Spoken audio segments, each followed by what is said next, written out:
Oke, Assalamualaikum warahmatullahi wabarakatuh. Bertemu dengan saya, Afrian Anggriana, di kelas Informatika. Perkenalkan saya adalah Afrian Anggriana, guru Informatika di salah satu sekolah di Kota Bandung.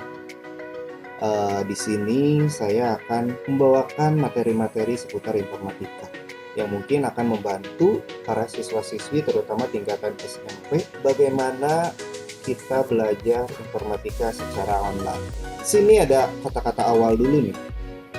Ini quotes favorit saya tentunya, dimana diucapkan bahwa belajar informatika itu seperti belajar memegang sebuah pisau, dimana pisau itu akan sangat bermanfaat jika kita menggunakannya dengan tepat, tapi akan sangat berbahaya ketika kita menyalahgunakannya. Ini kata-kata yang sangat besar maknanya. Karena apa? Karena kita tahu fungsi sebuah pisau ya. Pisau itu untuk memotong. Tapi jika orang yang salah memegang pisau, ada orang lain yang salah dalam memegang pisau, itu akan menjadi sebuah ancaman atau bahkan menjadi sebuah bahaya atau kecelakaan. Termasuk teknologi.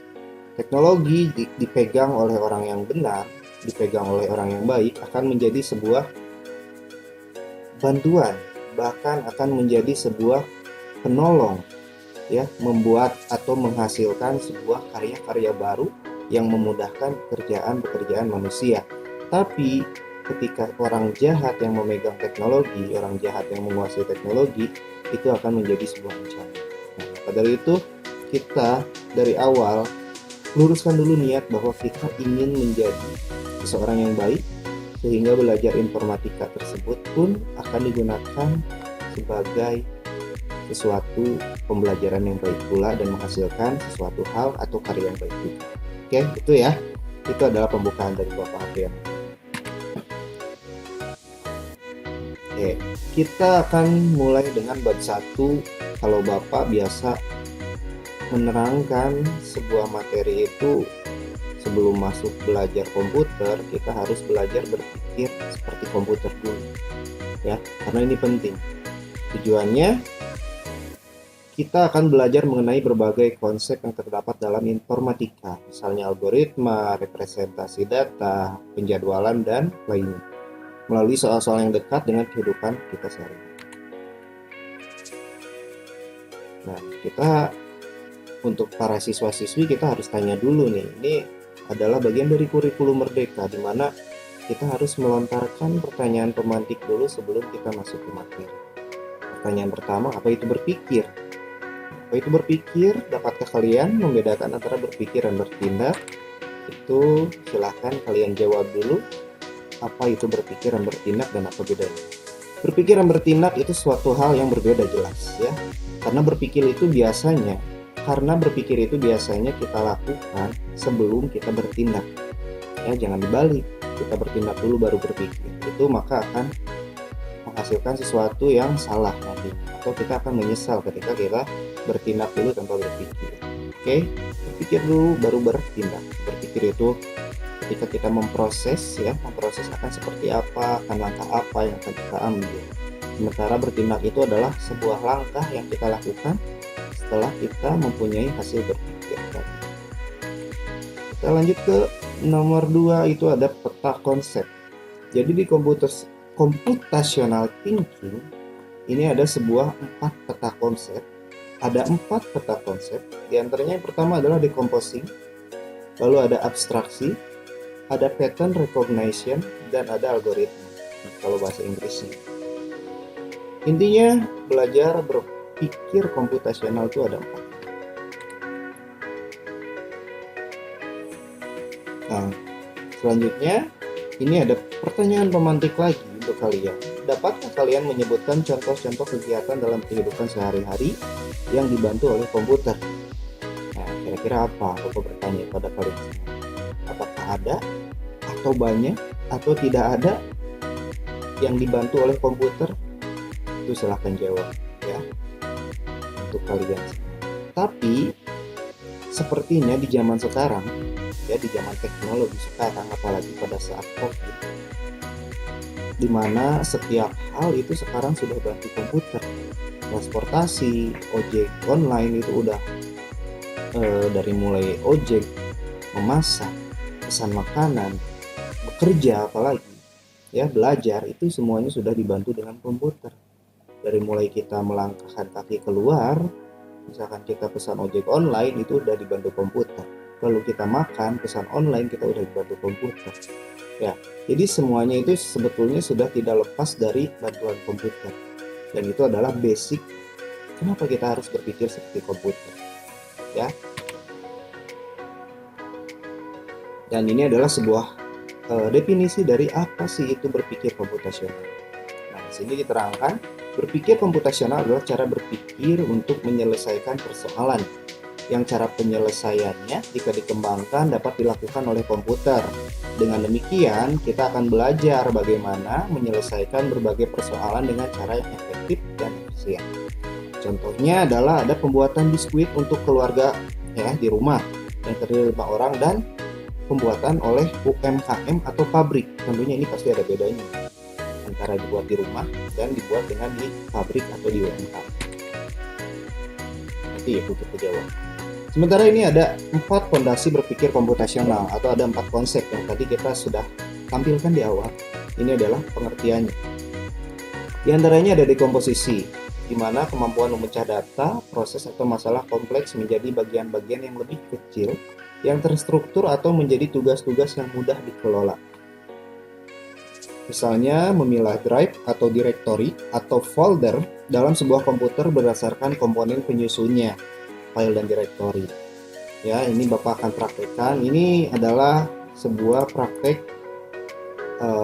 komputer dekomposisi di mana Bapak mengelompokkan setiap folder dan di dalamnya ada berbagai pekerjaan. Misalkan di sini ada akun, di dalamnya adalah akun-akun, ada administrasi, di dalamnya ada surat menyurat ya, dan lain sebagainya. Ini kita bisa mempraktekannya ya, tentunya dengan menyusun file dan directory sedemikian. Lalu ada yang namanya pengenalan pola, di mana ini kemampuan untuk melihat persamaan atau bahkan perbedaan pola, tren, dan keteraturan dalam data yang nantinya akan digunakan dalam membuat prediksi dan penyajian data. Misalnya mengenali pola jenis file dari ekstensinya, seperti file system, file eksekusi, atau file data. Yang nantinya kita belajar, karena biasanya untuk di folder-folder komputer itu berbeda.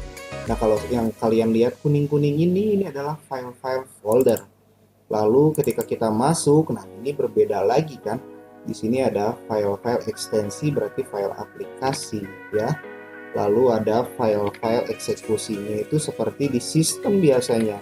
Mungkin Bapak bisa tampilkan di sini ada berbagai desktop ya, di sini ada aplikasi. Nah, ini misalkan salah satu aplikasi, ketika klik kita akan masuk ke dalam aplikasi atau file ekstensi. Oke, itu pengenalan pola ya. Kita lanjut.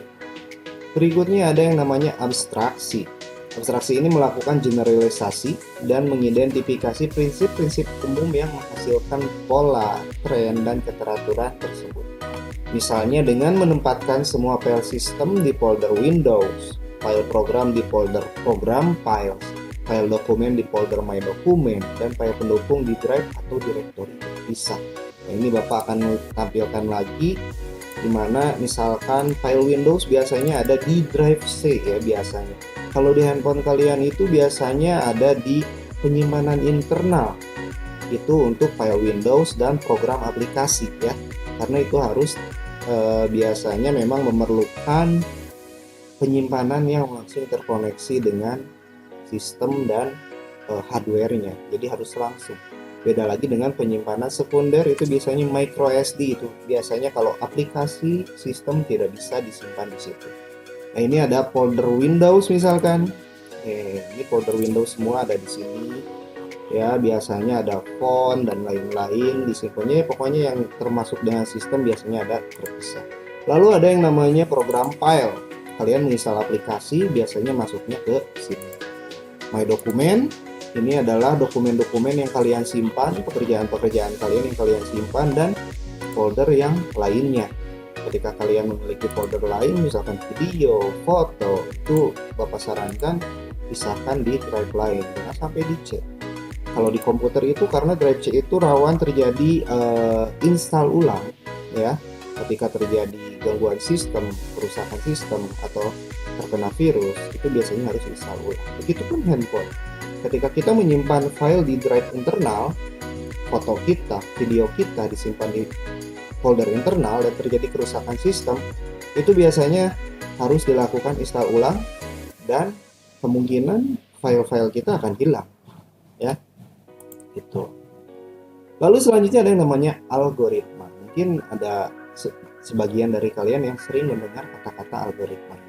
Jadi algoritma ini mengembangkan petunjuk pemecahan masalah yang sama secara step to step, langkah demi langkah, tahapan demi tahapan, sehingga orang lain dapat menggunakan langkah atau informasi tersebut untuk menyelesaikan permasalahan yang sama.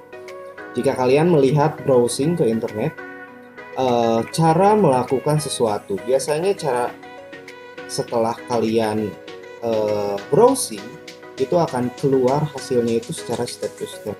Misalkan cara memasak nasi goreng, biasanya step to step. Atau cara melakukan install ulang komputer atau install ulang handphone, atau tutorial mengedit foto, video, itu biasanya step to step. Dan ini diperlukan sebuah algoritma untuk menyusun step to step itu agar step to step itu mudah dipahami. Paham ya? 4 fondasi berpikir komputasional tadi kita ulangi lagi. Ada yang namanya dekomposisi, ada yang namanya pengenalan pola, lalu ada yang namanya abstraksi, dan terakhir adalah algoritma. Nah, ini ada beberapa karakteristik berpikir komputasional. Yang pertama, mampu memberikan pemecahan masalah menggunakan komputer atau perangkat lain. Yang keduanya, mampu mengorganisasi dan menganalisa data. Yang ketiga, mampu melakukan representasi data melalui abstraksi dengan suatu model atau simulasi. Yang keempat, mampu melakukan otomatisasi solusi melalui cara berpikir algoritma. Yang kelima, mampu melakukan identifikasi analisa dan implementasi solusi dengan berbagai kombinasi langkah atau cara dan sumber daya yang efisien dan efektif. Dan yang keenam, mampu melakukan generalisasi solusi untuk berbagai masalah yang berbeda. Ini adalah karakteristik berpikir komputasional. Ketika kita mampu berpikir komputasional, ini adalah 6 karakteristik orang yang sudah berpikir komputasional. Ya, beda lagi kalau misalkan orangnya masih berpikirnya itu non komputasional atau belum berpikir komputerisasi.